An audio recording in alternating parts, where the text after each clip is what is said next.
Hola, ¿cómo estás?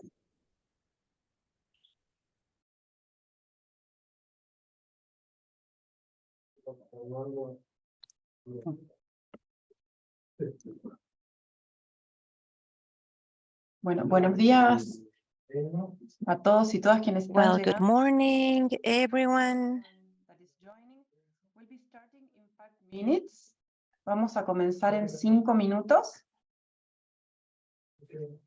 Les doy, para que todos vayamos preparándonos, una indicación operativa. Quienes necesiten la traducción de inglés a español, pueden colocarla tocando el botón que dice interpretación debajo de sus pantallas y colocando la opción español. For those of you that are English speakers, this will be a bilingual session.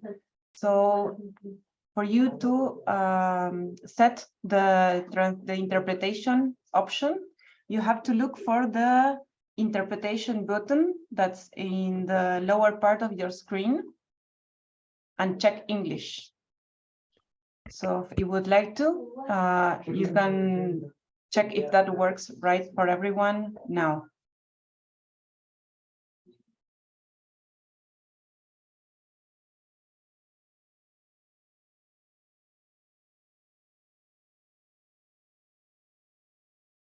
Solo la interpretación está plenamente funcionando, entonces ya todo lo que digas se interpreta simultáneo.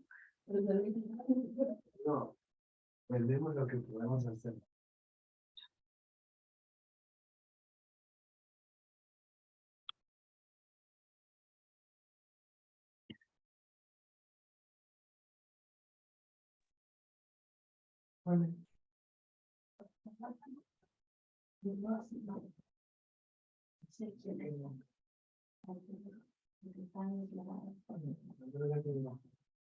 Bueno, creo que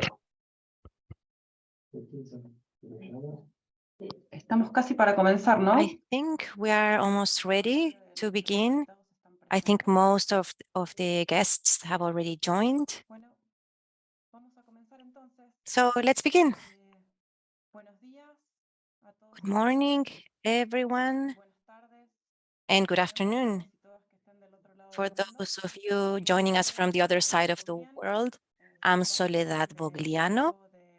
I'm part of the team of ETC Group. And I would like to welcome you to this second session from our workshops about predictable surprises.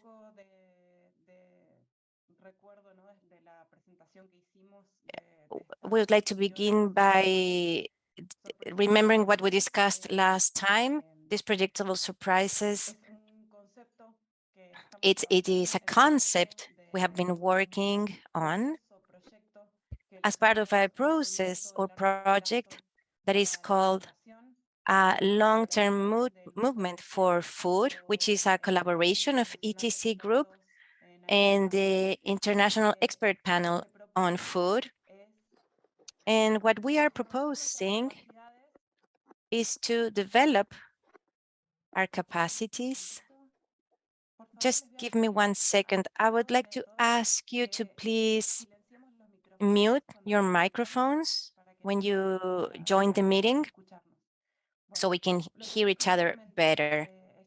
So as I was saying, this concept of working on predictable surprises aims at improving our capabilities to do some forecasting, to better understand what comes ahead, the challenges we will face as food systems in the future, and how we can, on the one hand, be better prepared to face these challenges, and at the same time, being able to improve our capabilities to prepare strategies, to maybe use this crisis as opportunities to gain some ground for our transformation projects when it comes to food sovereignty.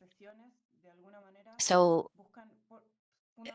the goal of these sessions is basically to reflect on the conceptual framework, the various categories, the lessons learned in the past. But the idea is also to share our ability to think, to reflect, to talk about what we are seeing, things we haven't seen yet, and things some of our partners are prospecting. So we are able to share this knowledge or in these reflections for our future work. This is our second session. The first one, during our first session, we heard Pat Mooney with an interesting talk. He's one of the creators of ETC Group, of the founders of the group. And he shared his story, his own struggle, what they have been doing in food systems in the past few decades. He shared a lot of lessons learned from the past, because it's important to analyze our history when thinking about how to look at the future, how to prepare strategies for the future. And the proposal for this session is to focus on some of the crisis scenarios we are seeing as the ones that have potential and our challenges ahead. So first, I would like to greet Veronica Villa. She's also from ETC Group. She's going to share a summary of the reflections of the first session. And later today, we're going to listen to other people in order to reflect on these elements we've been identifying. Pat is going to speak again about potential systemic failures that may occur in supply chains, the disruptions of supply chains, the potential collapse of the internet. Silvia Ribeiro will talk about the potential future pandemics. And we're also going to talk about the issue with pollinators, the collapse of pollinators. And then we're going to share a few questions for reflection on these scenarios. So, Vero, would you like to begin? Nuevamente, bienvenidos a todas y todos. Yes, thank you so much. And once again, welcome everybody. I would like to briefly discuss or summarize what we discussed during our session in March after Pat's presentation. And for those of you who are joining us for the first time, with this summary, you can have an idea of what we discussed.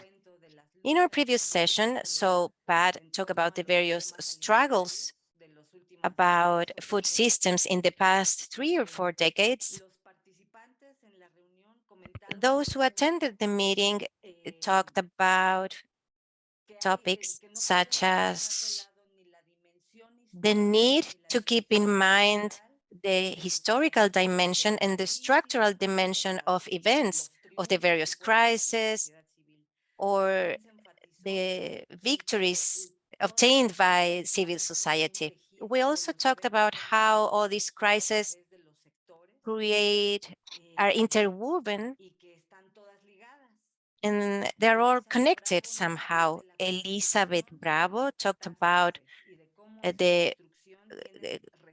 of catastrophes, and there are people behind catastrophes who are responsible for them. Sophia Murphy talked about the institutions we create, the ones we are creating now, and how they are able to respond or not to the various crises.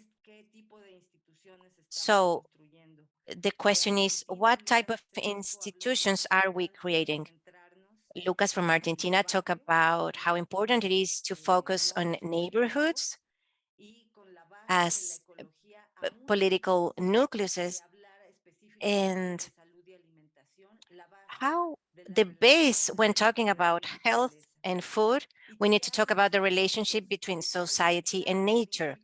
And we also talked about the clear principles that guide our work and our preparedness before this potential crisis. These principles have to do with the view from the territory, for example, but also asking ourselves about the current situation of bees in this example. So after that, we started this discussion, or we started comparing the local versus the global dimension and the relationship between the two. And we also discussed the cycles of what's immediate, what's going on right now, and what we foresee for the future. And then Larry Lohmann and Ramon Vera also talked about the observation. When they were wondering if we're talking about predicting or improvising, understanding this concept as the ability of social society or scholars or scientists or analysts to actually predict las cosas, de cómo se desenvuelven based on the patterns of things that go on in order to apply that to our current fight. The question is, with what we have, how can we process the things that go on and leave some room for those things we can't control? So this was part of the discussion from the previous meeting.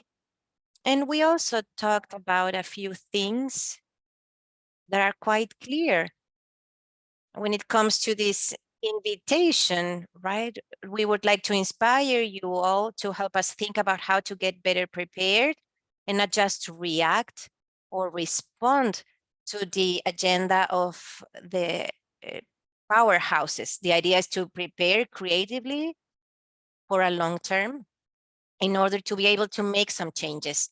And I think that's what I would highlight about our previous workshop.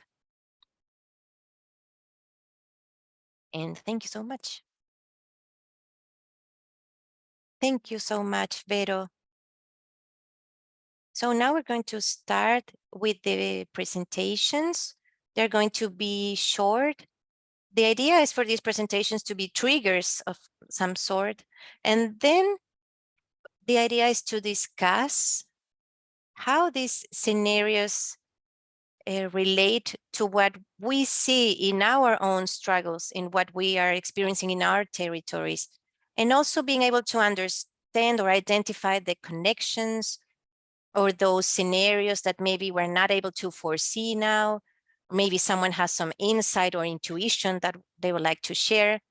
So we're going to start with these triggers, and then we're going to apply that to our immediate reality and something more concrete to be able to think about more specific steps for the future, how to get ready, how to prepare ourselves during the third and last session. The idea is to think about how to discuss and have a dialogue. So we're going to start with our dear Pat. He's going to talk about the disruption of supply chain, the issues with crops, and the collapse of the internet. Pat, are you ready? Yes, I am. Thanks very much. And let me start with what is not a surprise, and that is that we are in a century of surprises. There will be major surprises, major catastrophes during the course of this century. We've already gone through 2 or 3, I think it's really 3 food price crises. We've had 2 kind of technological collapses already that have caused major problems, although temporary, they've certainly been serious. We had a pandemic, we have war. All 4 horsemen of the apocalypse have been riding together and successfully, unfortunately, around the world already in this young century. And that will not get less as the decades go by. There will be more of those. So no surprise there. The things about surprises, predictable surprises, are that they can come to us from many different directions, and they can often be compound surprises. It's often the case that the surprise begins as a local event.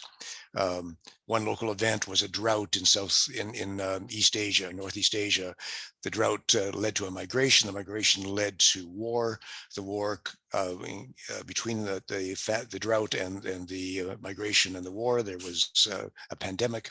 The pandemic spread not just to Europe, where it was called the Black Death, but around most of Asia and large parts of Africa, in fact. So it was, in a sense, an Eastern Hemisphere disaster with many dimensions to it, and not every part of the hemisphere experienced it in exactly the same way, but it was triggered in one place and spread to many other places and expressed itself in different ways. That's going to be the norm again. We'll have that happening. And the problem is, how do we actually identify something that is starting and recognize what it might trigger and where that series of events might lead us, and how it might impact where we live in our own lives. A second aspect of predictable surprises, again, is the fact that it is spread over time. Some of these disasters that we've had historically have taken some time to move from one part of the world to the other. Climate events, of which there have been many in our history, either created by volcanoes or long El Nino events, or shifts in general climate on the planet over the last several thousand years during human existence on the planet. That's not been unusual. Those climatic changes, again, play out over sometimes 2 or 3 or 4 years before they're felt everywhere. And they will again mean drought in one place, rains in another place, famines and wars all come together again. So it's some of them are slow rolling disasters that will still hit us. And we have to, again, anticipate those kind of risks. But again, from both of those examples of over time, and from local to global or local to multi-regional, we also have the reality that a predictable surprise in a community or in a region or a country or in the world are almost without exception multi-sectoral or compound or domino, if you'd like, domino crises that again begin with perhaps a drought, but spread to other things. And again, all 4 horsemen, famine, war, disease, and so on, all come together to impact us. So if we see this as originally a food problem, it can quickly become a health problem, quickly become a problem of violence in societies, and who knows from there where it might spread. That should be assumed that that's going to happen. That plays out as well in terms of then understanding some of the climate changes, because if we see a locust epidemic, for example, in one part of Africa, it is not likely to simply be locusts. It's likely to also, the same climatic conditions that triggered locust attack will trigger other diseases in crops, fungal diseases or blights that will impact other crops in different ways. So it's not, again, a one problem issue. It's not one where we simply have to control the locusts. We have to be looking for how it plays out in other diseases in our fields, in our livestock as well.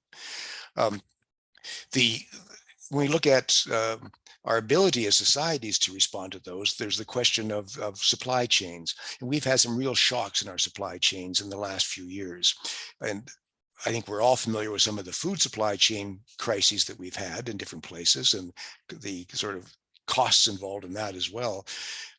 And we've seen that in the pandemics, not simply the access to vaccines, which is the most obvious part of the pandemic, but also, and I know Sylvia will talk more about these issues later, but that the supply chain itself didn't understand that sometimes several thousand ingredients are required and materials are required to administer a vaccine, to actually develop it and move it around the world, from getting the glass in one place, plastics in another place, ingredients for the vaccine in several other places, putting it together in India, and perhaps, again, shipping it around the world afterward.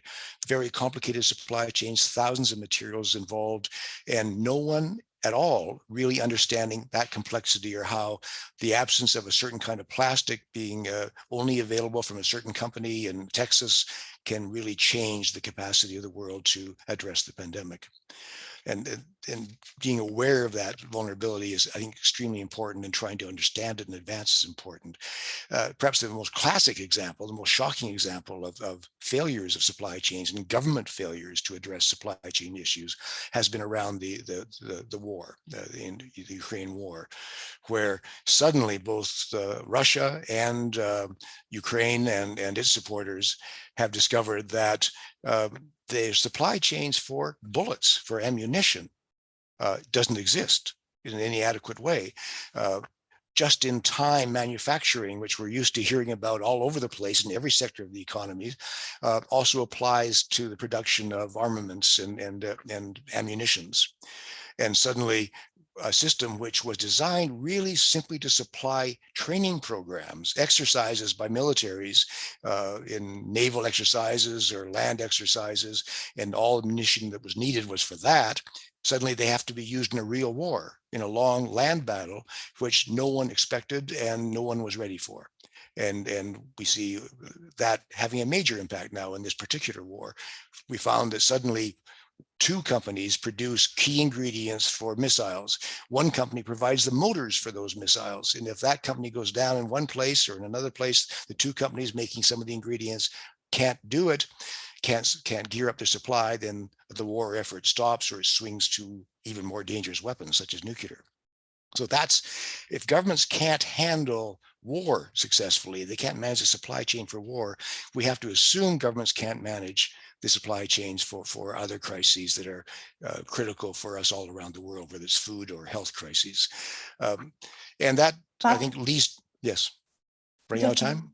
Just remember that we have interpreters that run after you. So I'm sorry, I'm talking too fast. Just a little bit, Sure. a little bit slower. Okay, sure. Thanks. Sorry about that. I apologize to the interpreters. So I guess one major message for me in this is that we can't assume that governments will understand their supply chains when they're trying to address a crisis. They will not. They won't know it.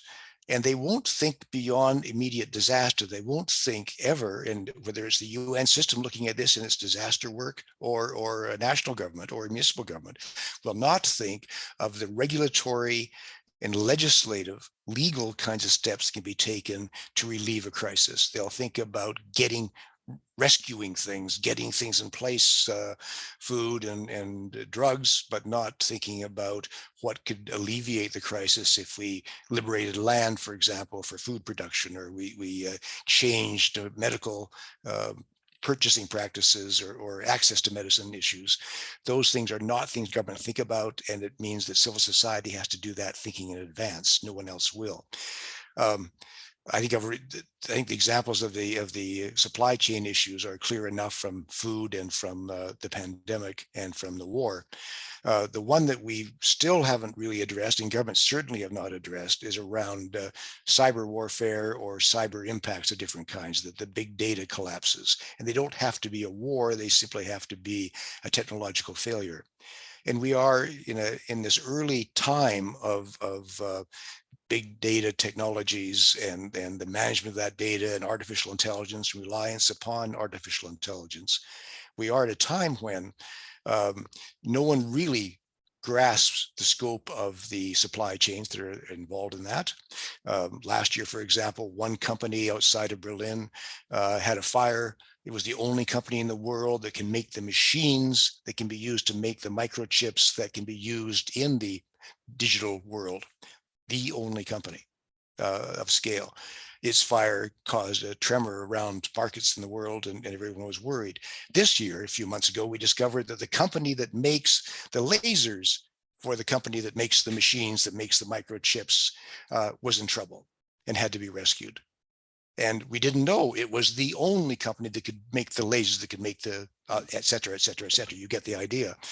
That's constantly occurring to us as we discover and explore the implications of big data.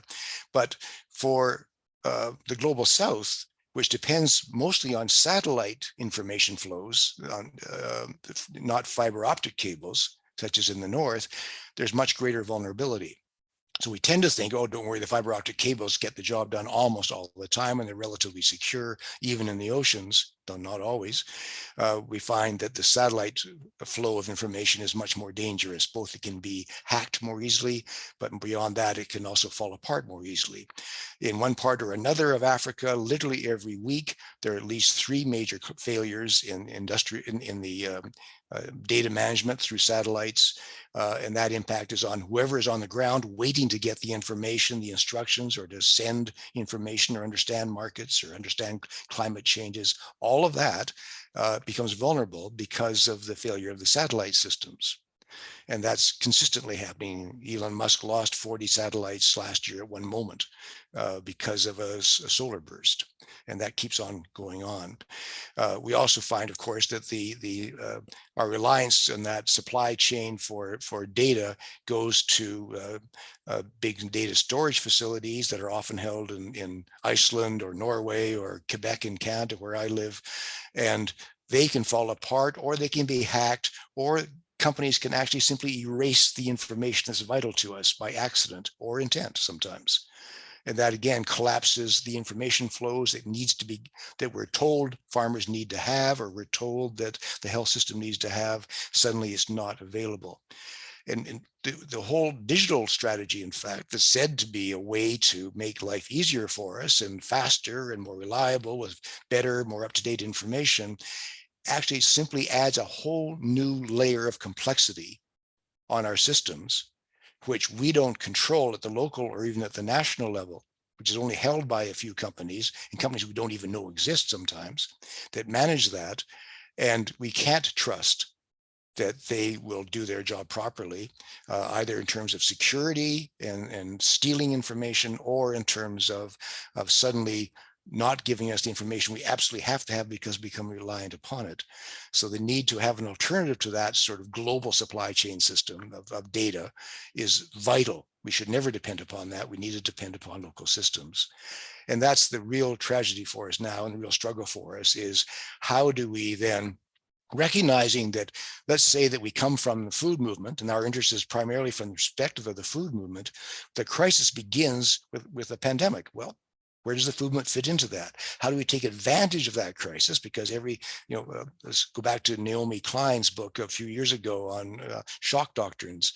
She talked about the negative impact of shocks, but there's also the positive impact. If we are prepared and looking for crises, know that they're going to happen anyways, have done some basic work in our communities or at the national level to address them and prepare for them, then when the crisis is a pandemic, or the crisis is a crop disease, threatening food security, each system, those concerned about health, those concerned about education, those concerned about poverty, those concerned about food, know that where they fit into that process, that it will impact them as well, and what kinds of regulatory steps, what kinds of legislative steps are required to intervene to help each other get through that crisis, to make sure that we are working in tandem together, and it's not one part of the system, one sector of our concerns as movements that is addressed, but we all come into it together and recognize it's going to affect us all anyways.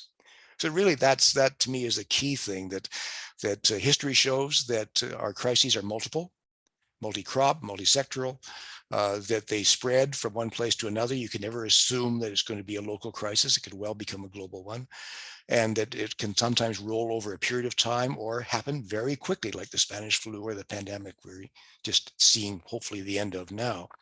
But it will happen, and we need to look at our various systems and movements to see how we collaborate and how we move governments, position governments, so that when the crisis does happen, we make the kinds of system changes at whatever level we're working at that can get us through that crisis in an effective way and to a safer place. The last thing I'll say is that I think the history of crises, major climatic crises, wars, and so on, show that the survival of that, when it's over, can lead us to a time of much greater equality than ever before in that area, at least for societies. So good things often have come out of major crises, but we have to be prepared for them. Let me leave it at that. And sorry to talk so rapidly. I didn't slow down much, did I? You did. actually, yeah. Muchas gracias, Pat, por esa intervención.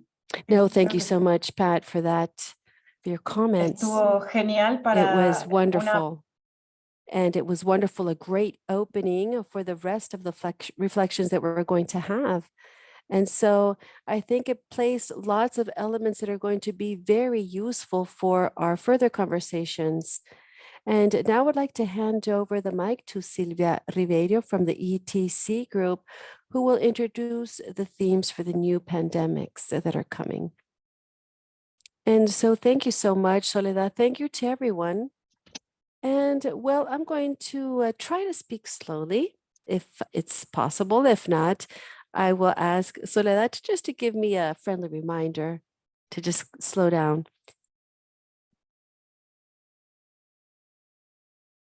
Well, thanks so much, Pat, for those wonderful ideas, for the wonderful input. And to speak about the pandemic is to say that we can't talk about just one crisis.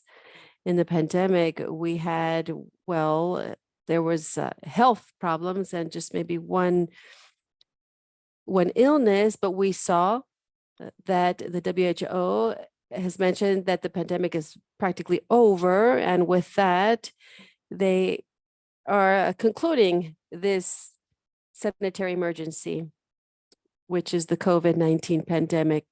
And so, however, this has left us with a large number of questions about the questions that came up in regards to the pandemic. Just talk about the origins of the virus in regards to whether this is clear or not. But what's clear is that this is a virus that comes from a bat, but everything else, how it reaches from bat to people and how people spread it, that's still under discussion. And since there's lots of interest, possibly we'll never really know.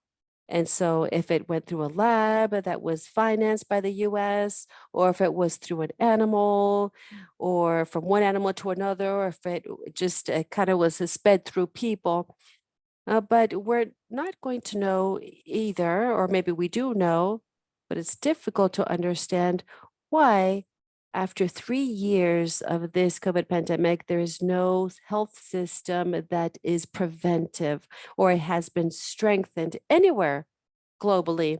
And so the ones that have grown are the technological and digital companies, even agro businesses and big pharma.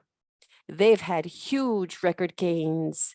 They've come out on top from the pandemic, and most of everyone else became poorer or more impoverished, but there's no explanation of why. This was a mass experiment of these transgenic vaccines that had never been tried out in humans with technologies that have never been tried out either.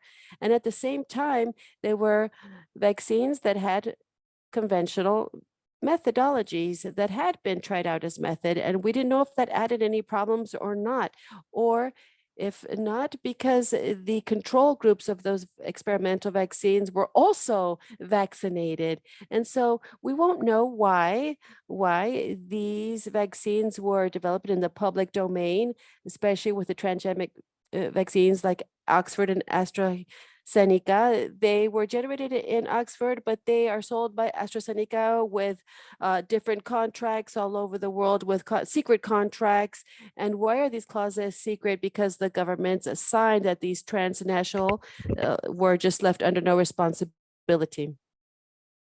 So this is some of the things we still need to clarify regarding the pandemic we experience.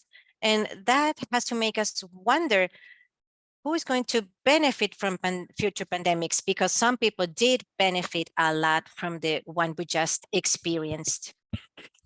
There's another thing that I think we need to understand is that you can't think about an isolated pandemic as something that's independent, right? I think there is something that those of us who are here, at least, all of us work in something related to food, to production, to agroecology, decentralized farming. And I do believe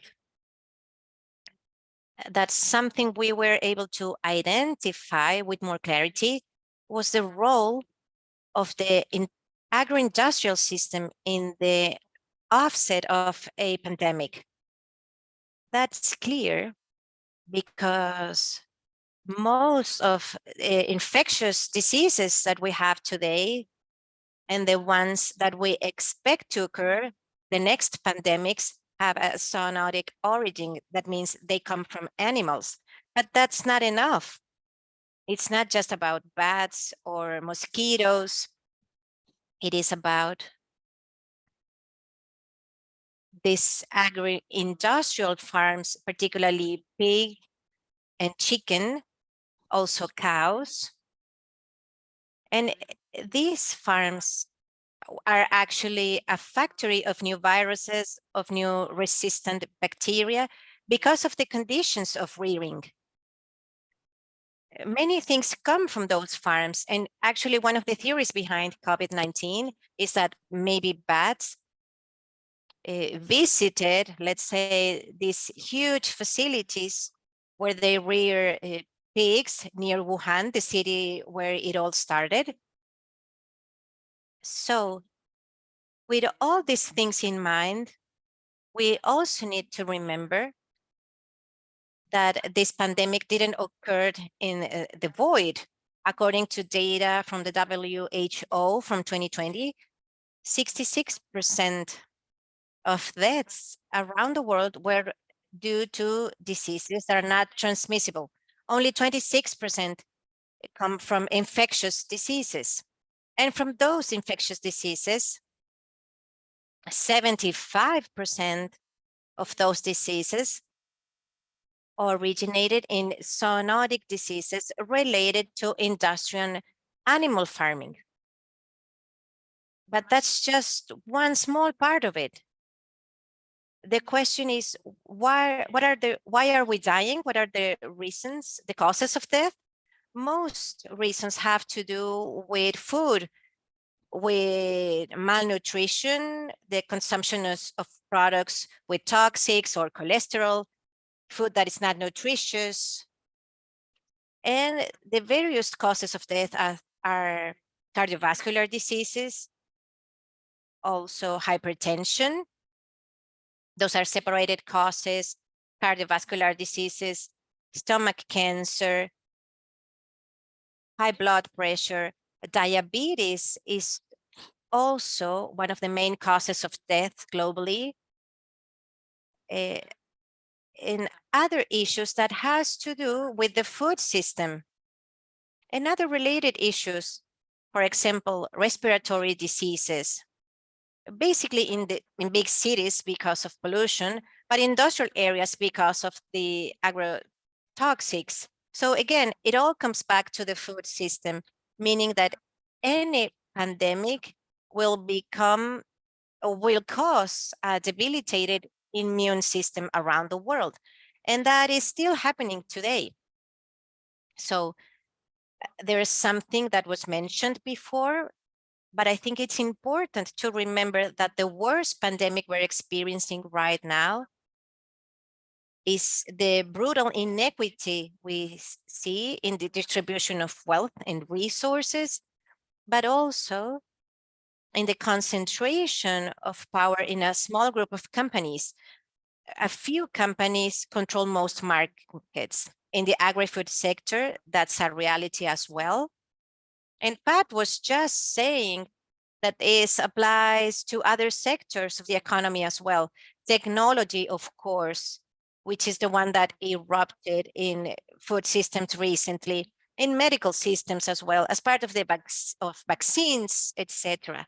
So when we talk about a pandemic, we need to think about this big tech and the richest men in the world, who are actually men. This is the context. So what are these new pandemics we could see in the future? I talked about industrial farms, but we shouldn't forget that, people say that COVID-19 came from a bat. How is that related to industrial farming? But it is related, because from 60 or 70% of agricultural land is currently used for grazing or for producing feed for industrial animal farming. And this is the main cause of deforestation in Latin America, for example, in Asia. This is actually global, but around 70 to 80% of deforestation is related to the expansion of this frontier of the agricultural industrial activity. So again, it is related to the food system, which is industrial. And this is about production, right? That supposedly is related to food or nutrition, but that's not always the case, as I said before. So we see everything, all these factors combine, and the agro-industrial food system has a relevant role in what is related to health and ecosystems, because these viruses or bacteria that come from these controlled ecosystems, they spread because of the destruction of ecosystems. And this is related to other causes as well, the growth of the city, these mega projects, right? But I also think that within this context, we can focus on these topics. You have 5 minutes left. Okay, thanks. So I wanted to mention all this because sometimes it feels like we just ended a pandemic, but that's not true. It's ongoing, and actually the factors that can cause a pandemic have grown. So now we're talking about avian flu, which has been spreading, and it's something, a matter of concern. So currently, avian flu, we've seen around 900 cases of people infected by this disease since the 90s. I'm talking about people that got infected from avian flu, and half of those cases ended up in dead.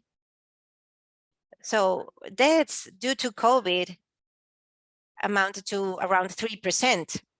So now we're talking about a flu with a high mortality rate. And between 2021 and 2022, 54 countries reported cases of spreading between animals. And of course, when we think about the avian flu, we think about birds, but that's not correct. There are 30 different species of mammals that have been infected with the avian flu, humans included, but that's also the case for pigs, sea lions, seals, dogs, cats, so various pets as well. Pigs, of course, and other mammals. And I think we should consider that avian flu was concentrated in Asia with a few cases, outbreaks in Europe, but now it is present in 10 countries in Latin America. And that happened in the past 2 years. And also this year, we saw the first cases of humans infected with avian flu in Latin America. So it is spreading geographically, and we should worry about that, because let's not forget that the other causes are lingering there as well. So in the case of the swine flu, an epidemic we saw in Mexico in these industrial pig farms, what happened was that 2 strains were combined because of the facilities, because these farms have the same genetics, basically. It's a factory because they're mixing various strains. So we saw this mix of various infectious diseases. One actually came from a human, and that created H1N1. And so this could happen again with avian flu. Why? Well, because China the main pig producer, is exporting their farms because they're trying to contain the production of viruses. We also have the African swine fever. And what did China do? It exported their farms to Brazil and Argentina, among other countries. So these are the conditions that we are seeing today. And this is setting the table for avian flu to grow. The same thing is happening with the Nipah virus from the Nile. It also comes from animals, and it poses similar challenges. And so to conclude, what should we consider? We need to get ready for what? For the fact that conditions are still the same, that multinational companies sequestered or collaborated with most governments. So in order to strengthen the private health system, even COVAX is a private mechanism. So instead of creating a public vaccination scheme, there is a mechanism that is controlled by the Gates Foundation. So from various points of view, we need to consider to criticize the fact that the causes of the pandemics are still here. And it's not about bats or birds that migrate. Now they're being treated like a huge threat. But that's not the point. The point is that we have a crisis with the immune systems. That's the reason behind the weakness of people. And the corporate control of the pandemic of inequity, and the fact that we do have the solutions, that we can strengthen local decentralized systems for food, for health. This is something all movements around the world practiced during the pandemic, and we need to build on that to prevent future pandemics. Thank you so much. Thank you, Sylvia. You also gave us a lot to think about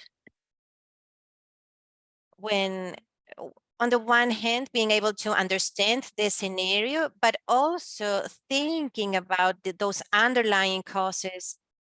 And I think that's key to ask ourselves, what are those other scenarios that might occur in the future? And to finish this round of potential scenarios, now I would like to welcome Itziar and Noemi. I would ask you to first introduce yourselves. Maybe Pat and Sylvia are known by most of you, but we would like to learn more about you and the work we're doing and why we should worry about pollinators.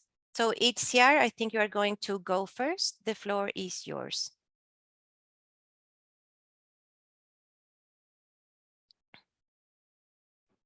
Hi to everyone and good day. My name is Itzia. I'm in Mexico,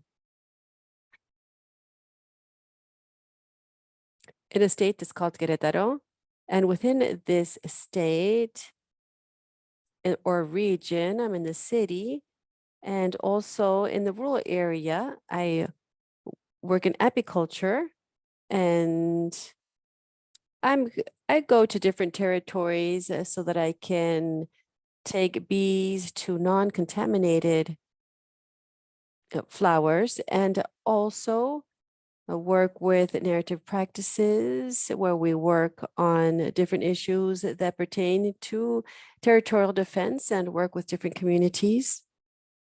And since starting from apiculture, I am invited here, and then just to look at this from the local aspect.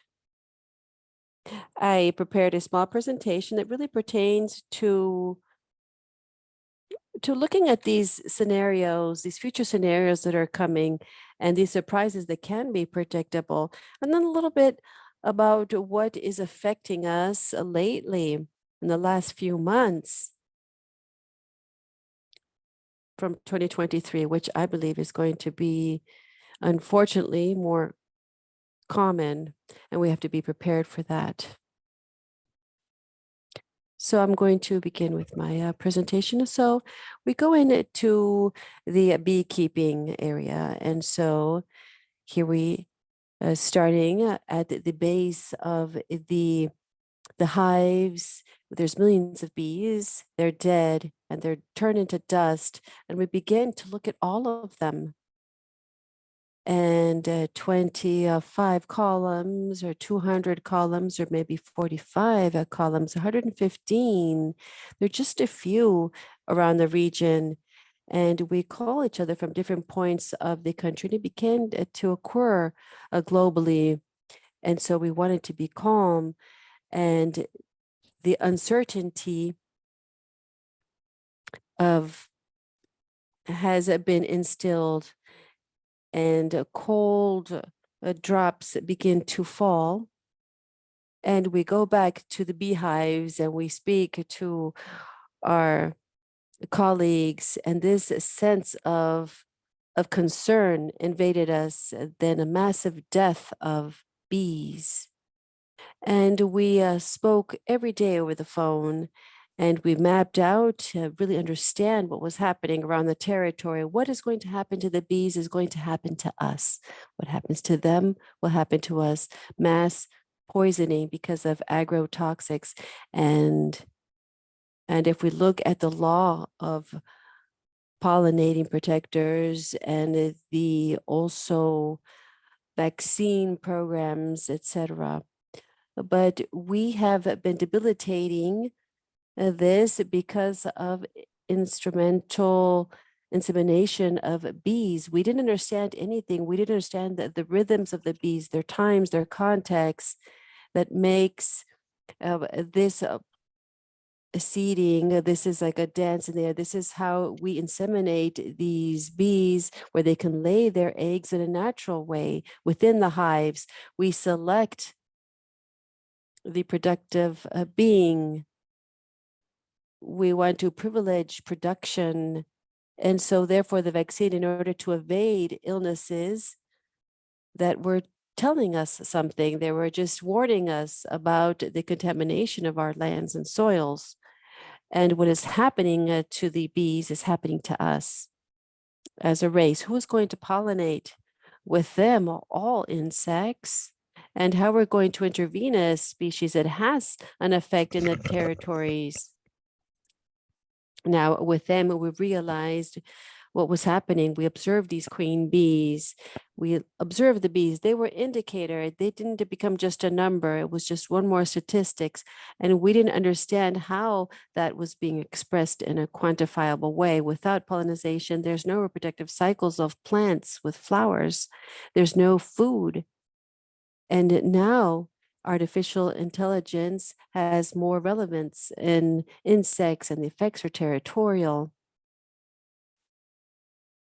Now, relationships are intertwined. At the end, it's the power, the dominating thinking and technology of human beings, or this fight of survival that's impacting us all.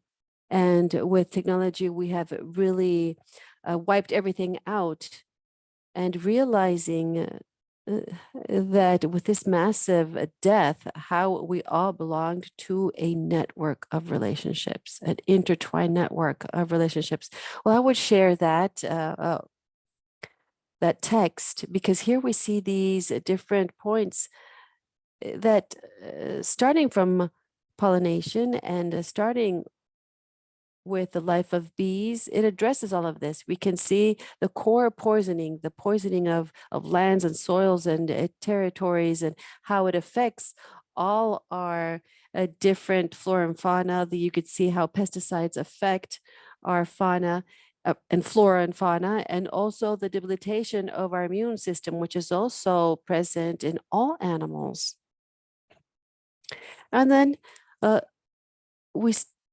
then lately, this hasn't started yet, but we have these vaccines for bees, which is being proposed, and for the illnesses that are killing them.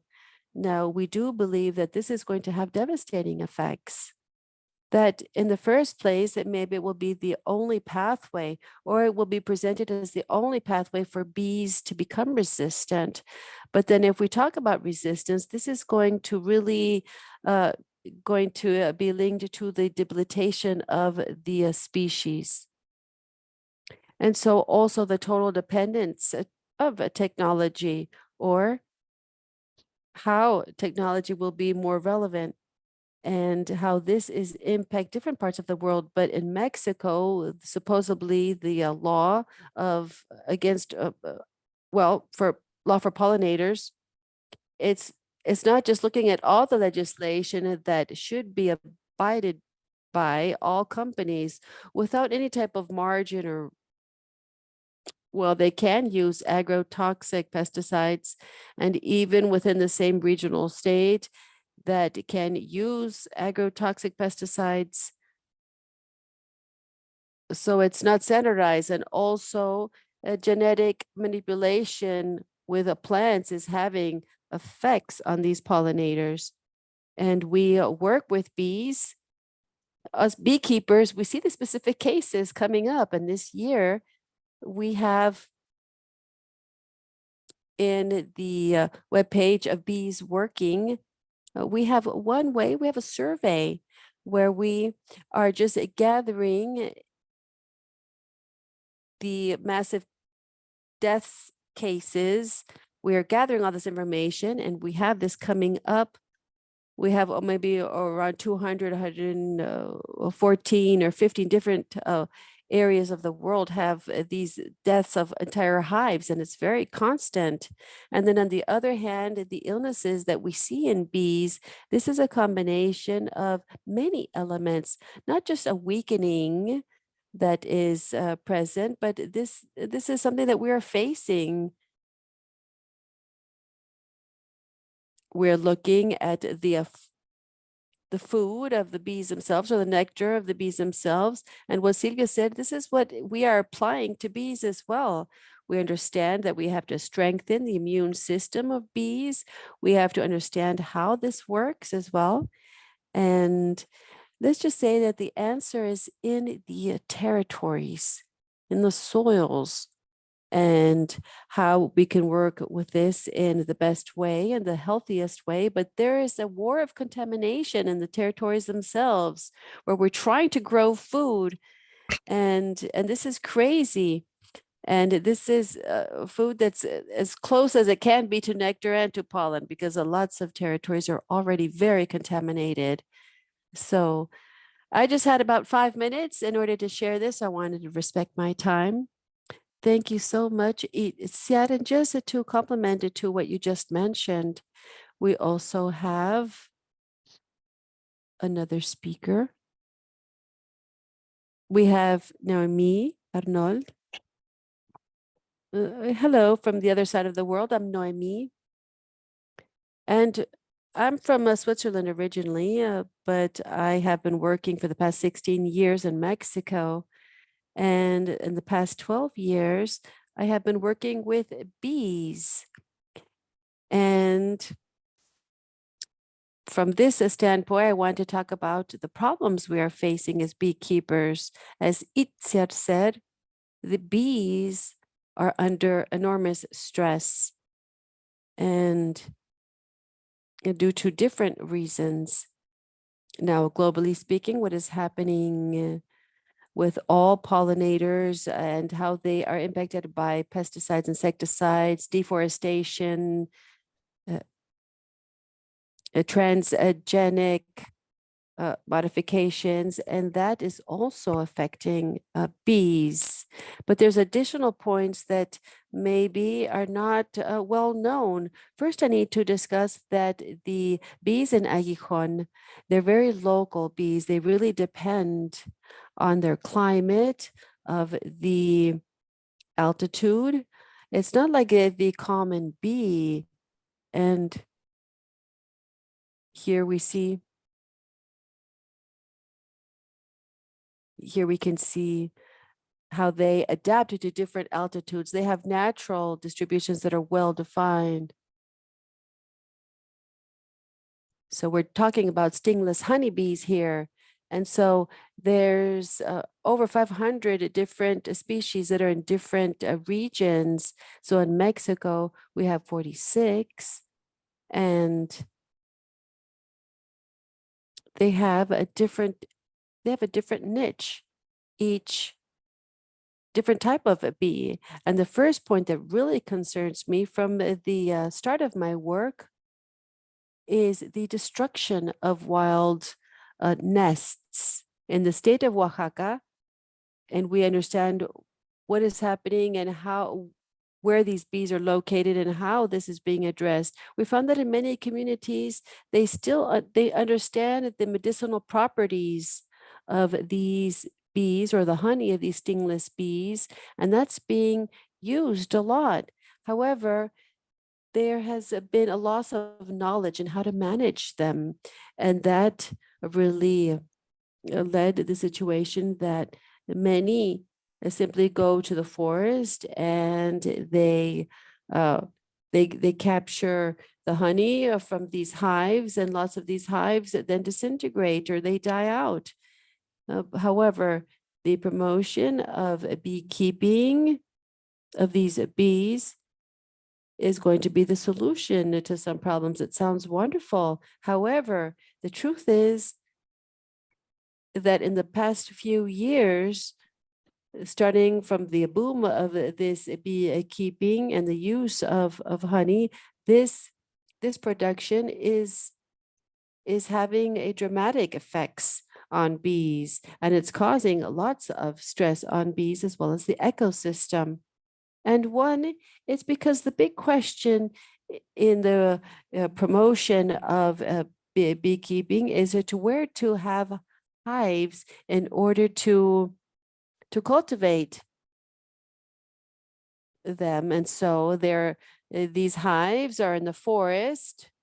This is for Melipony culture, and these are stingless bees, and they are basically installed in the forest. And so sometimes these hives are retrieved from the forest since these are stingless honeybees. But in the forest, we need these hives so that they continue to pollinate forests. And the other is if people have not received a good training or of this management, these hives in many cases are dying out. And so they're being lost. These hives that have been removed, they're lost. And so the other point is that the question still continues of where to place these hives. If they're not in the forest, maybe I can buy these hives online from different places in Mexico. They're in the north of Puebla, where there's lots of hive production.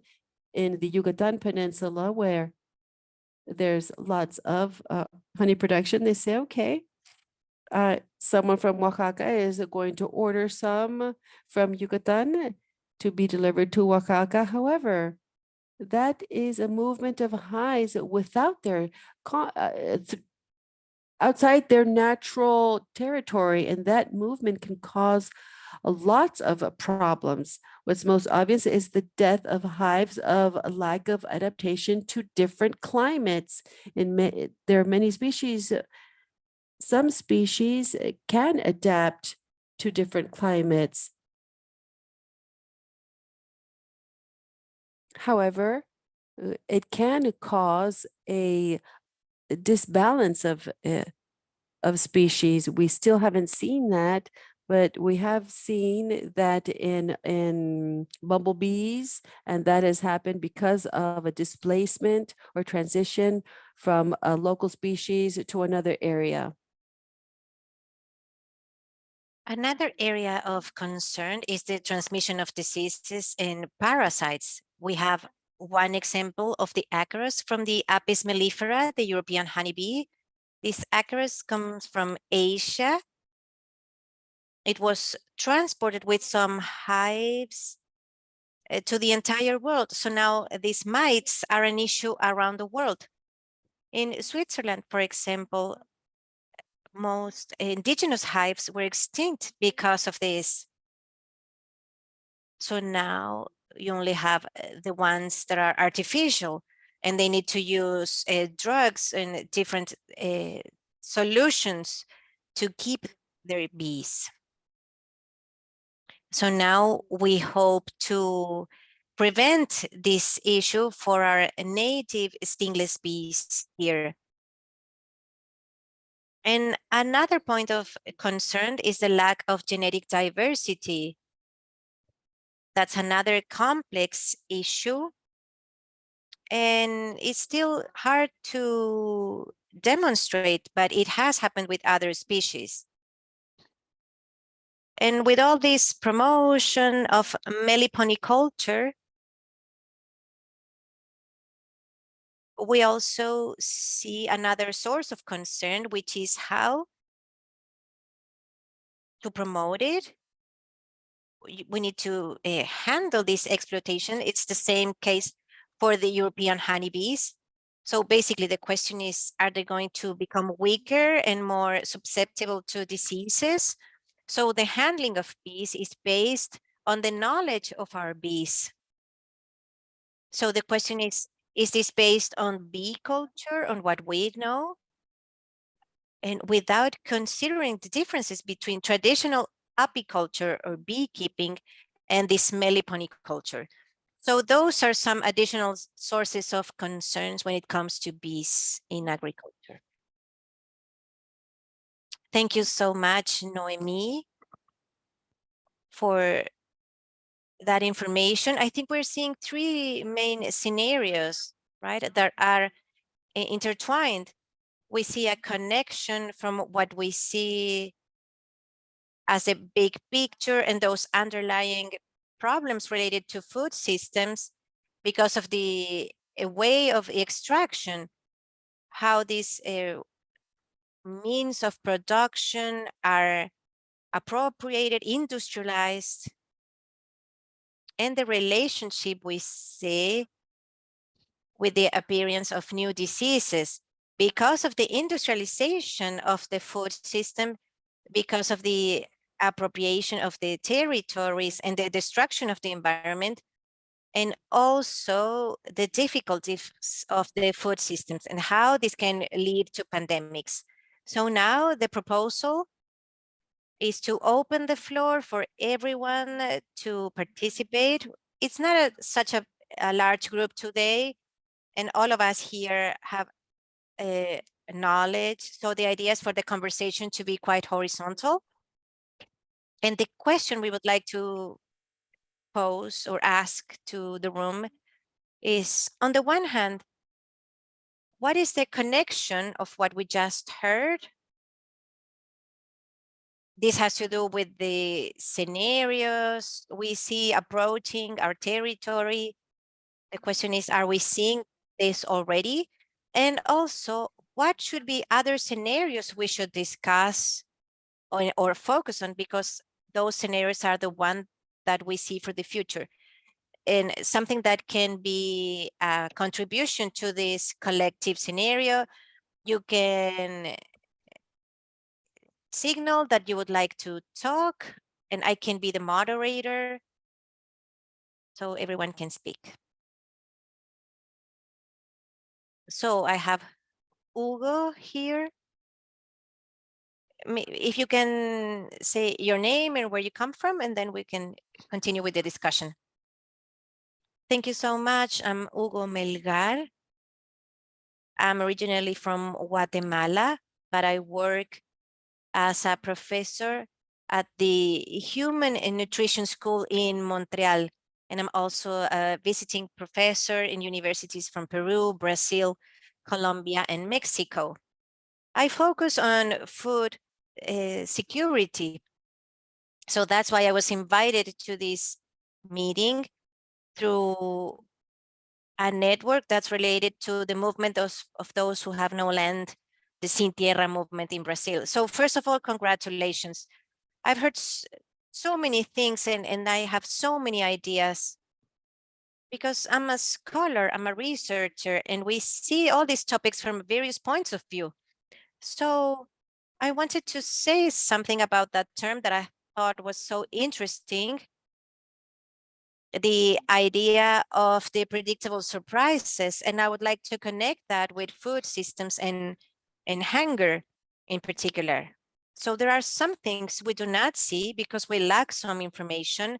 There are things we don't want to see, even though they're obvious. And there are things that we hide because we don't want to look for that information. And I'm talking about hunger in Latin America. My work has focused on working on various scales of food security to show the experience of those who suffer from food insecurity and hunger.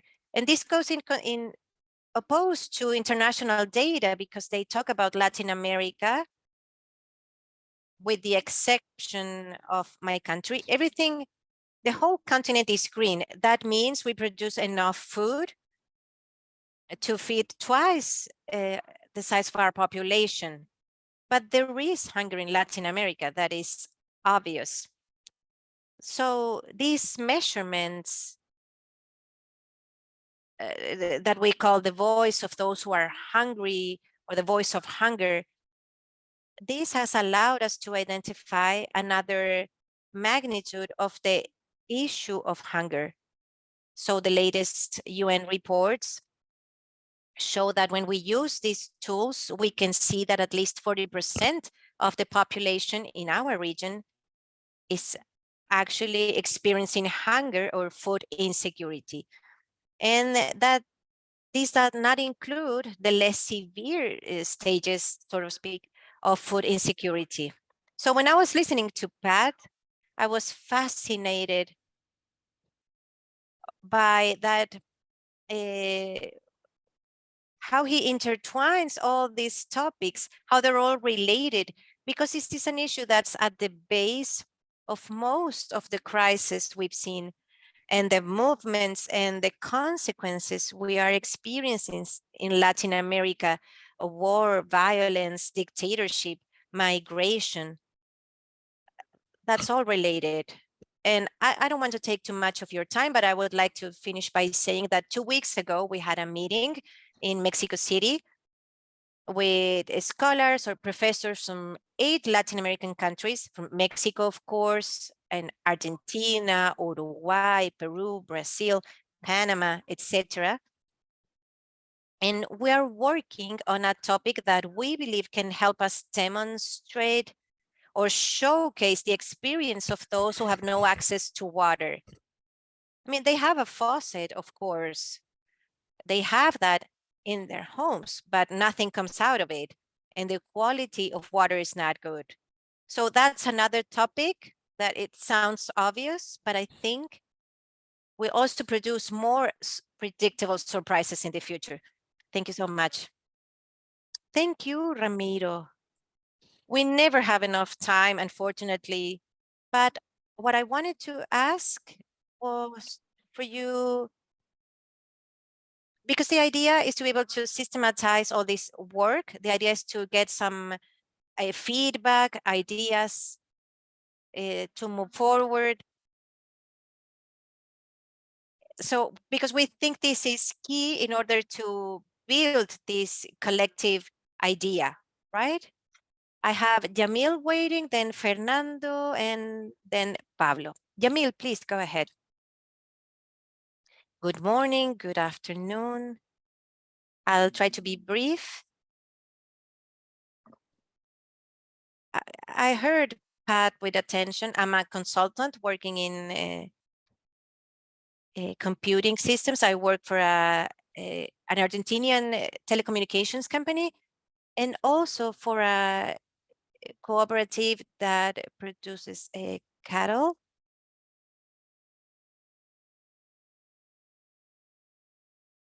We work with goats. So, of course, I've seen situations related to food, and I'm always learning about the new advancements in technology. So related to what Pat said about systems, and this is something I've seen over time, we have this dependency from the systems in general, right?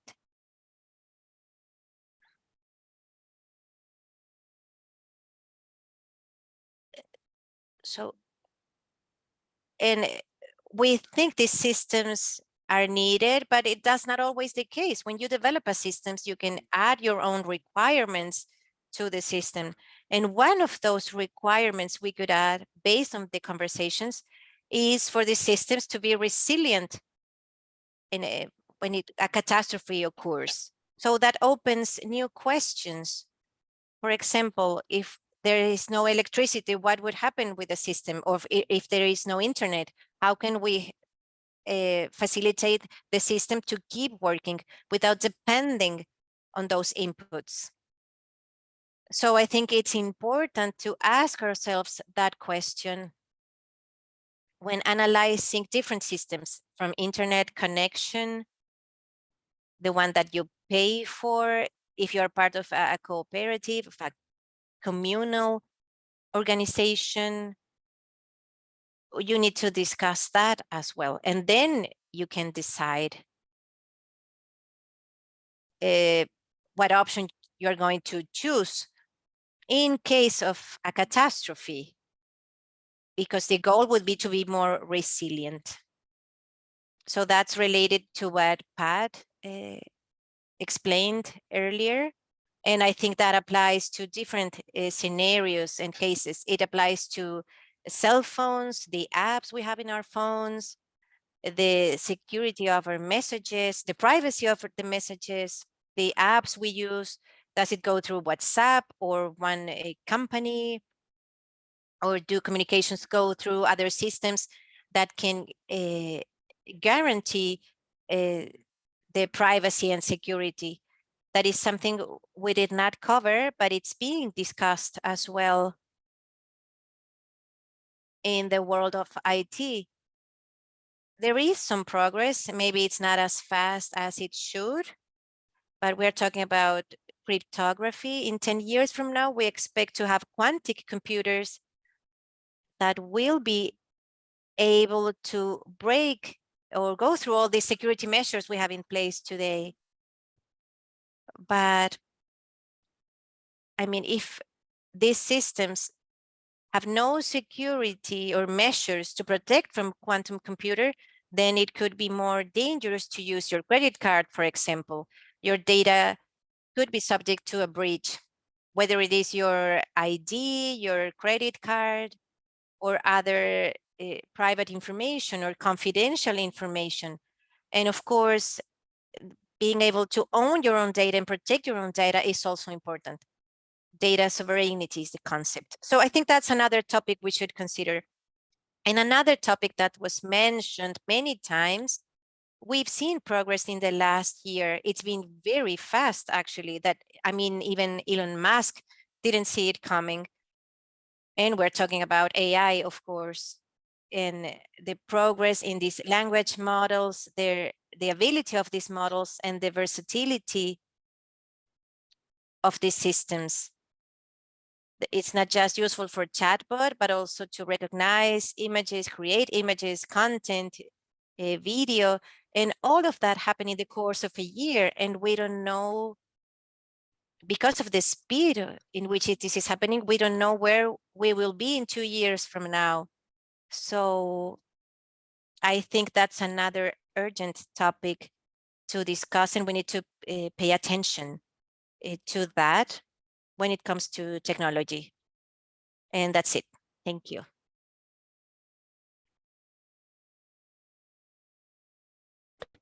Thanks so much that we have someone from the tech world who's going to discuss this with us.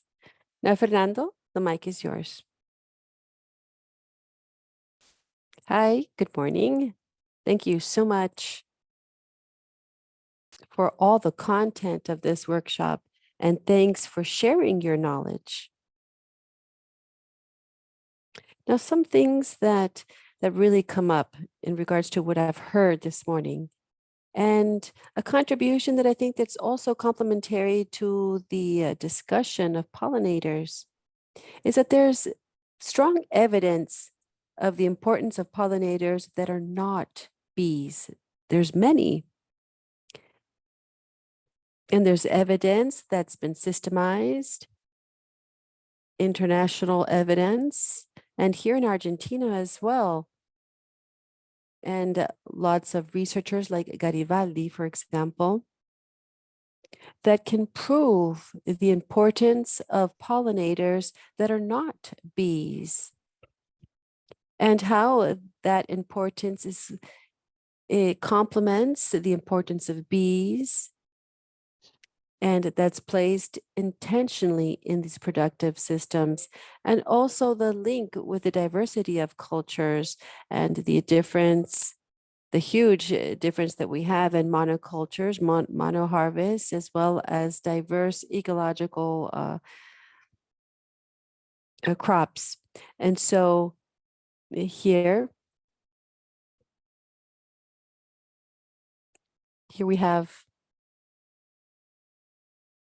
very useful knowledge. Now, what Pat and Sylvia mentioned, and something that I would like to propose and to think about, is that as of what happened with some just different conflicts that occurred. So the most powerful groups in the world, what we have been able to observe to recent crises, I'm referring to the COVID pandemic as well as the current war. And it's very clear that they're going to let these collapse to occur in the sanitary arena, as well as data management. And what Sylvia was pinpointing out, that those who, one, they're in control of processes that are very important for life. My opinion is that they have already done their fine reading and they're going to win again from other crises that are going to happen, and they're going to allow them to happen in two different planes. And what Pat was mentioning about the crisis of the collapse of data systems, and also in the sanitary aspect in regards to the pandemic, so in both areas, and concrete issues, as well as in the manipulation of what is happening to basically escalate sanitary issues in order to impose medication and sanitary policies and health policies. And so I think it's also important to discuss something that has occurred recently, and it's also gained strength in terms of what was proposed about the supposedly artificial intelligences. And I have been following this, and in my opinion, not because of what they can develop as in terms of intelligence, but how they are manipulating political analysis.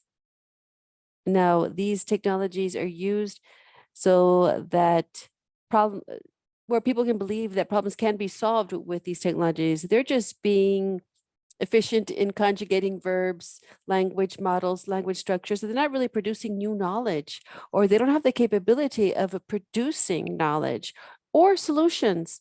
However, they are building this political narrative, and they can answer or provide solutions to problems. And that really concerns me. I find that concerning because what it does produce is an erosion of knowledge, and just handing over personal sovereignty or collective sovereignty is just basically yielding it. And that is really concerning me. Sorry if I spoke too much. No, thank you so much, Fernando. Thanks for your input. Pablo, you have your hand up. Hi, hello to everyone. It's a pleasure to see so many well-known faces, familiar faces, and new faces. I wanted to comment on these predictable surprises that we're seeing. the lack of drinkable water in the metropolitan region. And this is a country that is in a basin that produces lots of water. And here we are in top of an aquifer, a main aquifer. And here in the south, we have a salt water that comes out of our faucets. And so what Hugo was talking about in terms of the lack of good drinkable water, we have to look at how we can manage these crises and what are the causes. Here, maybe we have drought, we have climate change, and we're facing that in this region. So who's to blame? And so we also look at deforestation in the region and how that impacts the water cycle. And we haven't talked about the poor management of the hydrographic basins. And there's also lots of interest from agriculture and extractive businesses like cellulose producers as well. And so water is being also given from aquifers in order to produce a green hydrogen. So we're left without water, left without drinkable water for our population. And I just heard a radio program about the management of crises and how the government managed the crisis of the COVID pandemic and how they managed the water crisis. And how this crisis provoked by the COVID pandemic, it just kind of like a protocol or a narrative or storyline of what was told by the government, and they were very savvy at that. However, we're not sure if the results were the best or not, at least here in Uruguay or in comparison to Africa. And there's some people that even had 6 doses of vaccines. Or what happened to those countries that didn't even receive the vaccines? So here in Uruguay, the crisis is also declared as over. And for the water crisis, the government behavior is terrible. There was no prediction that there was going to be some type of a problem. In January, they said there was going to be a problem. No measures were taken. And since water in Uruguay is a human right that is written in the Constitution, you can't privatize these water resources that were declared as public 20 years ago. And so there was a negligence on behalf of the state in order to prevent this water crisis. Even now, the solutions that are being proposed, they're not the best management of this basin. However, to just construct this mega plant for water and just Alexa, extract stop. water from Rio de la Plata, and that is being addressed. And so there was a video that is showing this water storage to convey sweet or fresh water to this plant, etc. So it seemed like there's this concept of predictable crisis, and what is happening to water is just another example of what is happening in the supply chain, in this agro-food supply chain. Thank you so much, Pablo. I could also speak about our situation here where I live. All of these multi-dimensional crises, we see this in the supply chain crisis, as well as the water resource crisis, and everything that we have been discussing about now. So we can use now this lens to really highlight these situations and how we can apply them locally and globally. I think that for the spirit of this process, in order to analyze all of these predictable surprises, the change to learning how to use this lens of analysis and to think about the future. Now we're reaching the end of our meeting. It would be wonderful to have 1 more hour so that we can keep discussing this. It contributes to really qualifying our capability of analysis.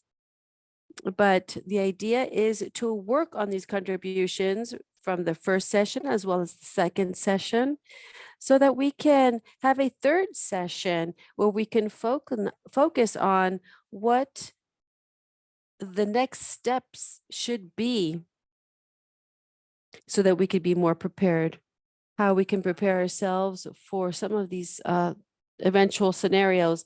The next session is going to be on the 9th of June.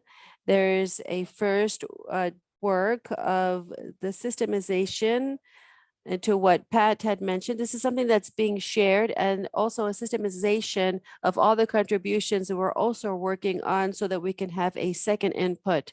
I'm not sure, Vero, would you like to share a bit more in regards to what would be the proposal of this third session, and also to invite all of you? So maybe if you weren't able to share today, or you can think about what we discussed today, and you can write an email or maybe write down your thoughts so that we can have a better result at the end of all of this process. Beto, would you like to wrap up? Thank you so much, Soledad. As you can see, that this is a huge challenge. I really liked how Soledad described all of this, or what we would like to do with these sessions, so that we can have a different lens or a common lens, so that we can view these upcoming scenarios or things that can occur, or predictable surprises that are upcoming.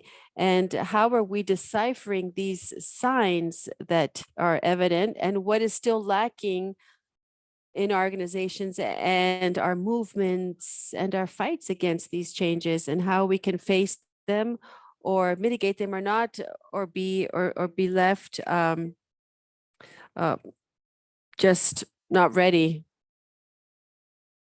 Now, the last session is to just highlight the ideas that have been repetitive.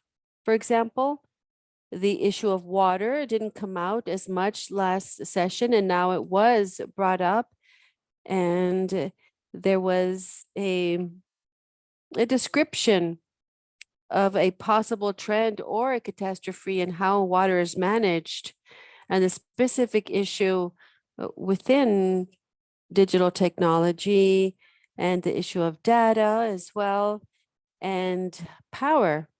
Energy was just mentioned, just briefly mentioned. So there's lots of things that haven't been really addressed. There's others that are very clear, because many of us come from that area. We have been working in the agro industry, or just agro supply chain. Health and nutrition is very important, as well as the health of different territories. And so together with all of these dialogues, all of these conversations, we have that ongoing in ETC, and Pat Mooney is also contributing so much with research and this idea of looking towards the future. And in the last session, as how it says in English, we will develop or unpack everything that we have seen, and we'll just analyze it and present this with a collective product of with the sum of all these reflections. That's more obvious, to have some type of text to summarize all of this. We're also in the construction of a website where we are just uploading all the videos of all these sessions and other materials that we have been using. The introduction, where we explain what this concept is all about, what this predictable surprises concept is all about, where it comes from, and the summary of the previous session, which basically is a story of all our accomplishments from the civil society in order to find better food systems. All of these materials is going to be in one place. It will have a home.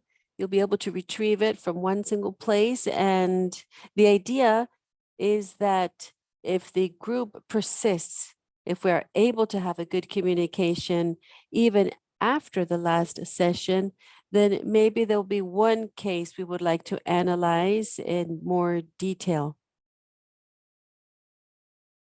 Maybe it didn't come up here. It's not very clear right now. and we can't decide unilaterally, maybe we can decide that in the next session. We can clarify that. So that is what we have for the 9th of June. So strong communication with all of you. We have emails, of course, in order to ask you questions. I would like Emil, Alice, maybe for them to talk more about the post-quantic systems. This is for digital systems and all the risks and vulnerabilities, because we're basically at the mercy of this digital technology. I think that we would have to just round that out and look at the collapse of pollinators as well as other insects. And maybe just have specific data that's contributed by experts in those fields, and just have more statistics maybe. Do something that, or build something that's useful for our organizations.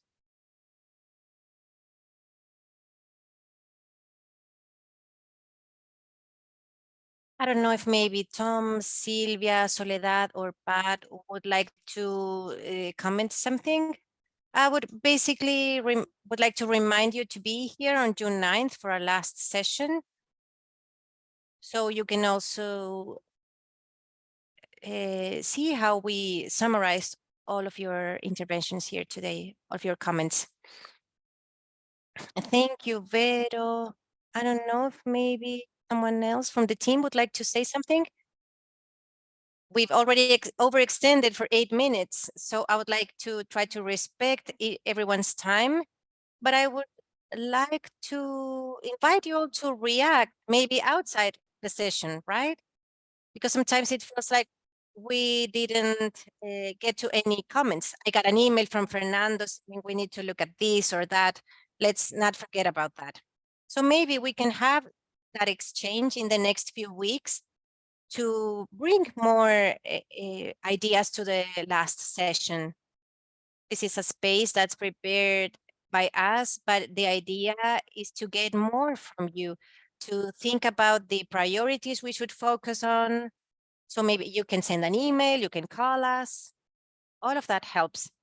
So we invite you to continue this exchange and maybe think of a way of continuing collaboration in different ways to keep working on this ability to reflect collectively and to look ahead.